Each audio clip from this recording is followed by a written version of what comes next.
Chapter 27. I'm not listening to the news anymore. Nobody is getting it. Baseball, they say, is dead here. Hello? We're playing baseball here. We have bats and gloves and everything. It's Monday morning. I'm in school, and we now have 13 players. I'm not kidding. Terrell recruited another pitcher, Jupiter Jets. He can't pitch long like Sky, Terrell says. He's a closer. That means he pitches the last few innings and makes sure we win. Middle school teams don't usually have a closer, but we're here to change that. Middle school teams don't usually have trouble finding other teams to play them either. But it's always something. By Monday afternoon, we're down to 12 players again. Casey Bean, our relief pitcher, quits. His brother Rick was a Hornet. My dad says I have to run track, Jeremiah. But we need you, I tell him. Casey shakes his head sadly. It's not happening. I'm sorry. All this stuff got to be too much. Benchant walks up. You're not quitting, I tell him. My dad's giving me a hard time about baseball, Lopper, he says. You can't quit, Benchant. We'll work it out. I find Mr. Hazard in the cafeteria. Sir, we have a problem, and I know you'll want to help. What's going on, Jeremiah? He asks. The baseball team is shrinking, sir. We're down to 12 players and we might lose Benchant. Parents want their kids to play another sport because of the Hornets. Mr. Hazard paces in front of the salad bar. I don't mention it's crawling with bacteria, and if he gets too close, zap. I let him pace a little longer. Vice principals usually need extra pacing time. I was wondering if you could talk to the parents and encourage them, as you are so good at doing, sir. Inspire them about the power of baseball and how this middle school team is important. Not quitting is a great lesson for all of us to learn right now. Mr. Hazard stops. How old are you again? He asks.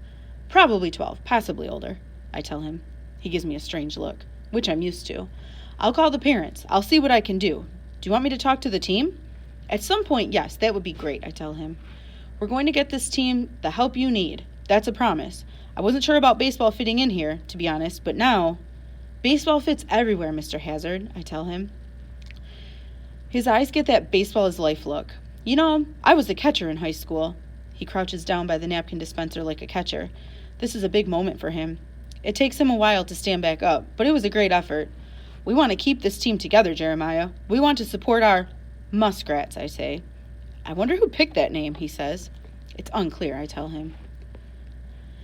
It didn't help that we had our worst game yet against the Brownsville Badgers, who ruled the 7 long innings, 12-0.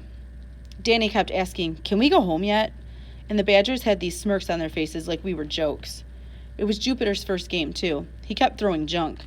Roy Nader missed umpteen catches. I've never been happier when a game was over. We are quiet on the bus, except for a few groans. Misery does this. But as the bus rolls past the hornet's nest, we see a crowd. Then we see why.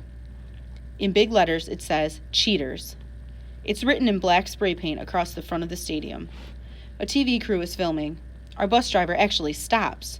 A reporter faces the camera. The investigation into the role of steroid use at Hillcrest High is now going back 6 years. Will 6 years of championship wins be in jeopardy? What will it mean for this little town once fueled by baseball glory? The newscaster says. I lower my head. It will mean more parents want their kids off our team, I think. But Franny says, it means that people better start supporting the middle school team because you're as clean as it gets. Yay, Benny shouts. The 3 of us walk home from the school, not saying anything. When we turn onto Weldon Road, Bo is lugging a trunk out from the garage. Franny gasps and backs up. Benny sees his dad and runs over shouting, We lost, Daddy! We lost! That's okay. Mr. Lewis gives him a big hug. Everybody loses sometimes, he says. Adler trots over to say hello. I pat him. Good dog. But the trunk. Bo begins. I didn't know it was in there. It had a tarp over it. Benny looks at the dusty trunk. It has stickers on it from Chicago, Kansas City. The others are ripped and faded. Play ball is painted across it. Mrs. Engers walks out of the garage like she's holding herself together. I thought he'd lost it. Franny bites her lip. Guess not. It's locked, Bo adds quietly. The lock is rusted. Franny looks at me sadly. It's our dad's trunk, Jeremiah.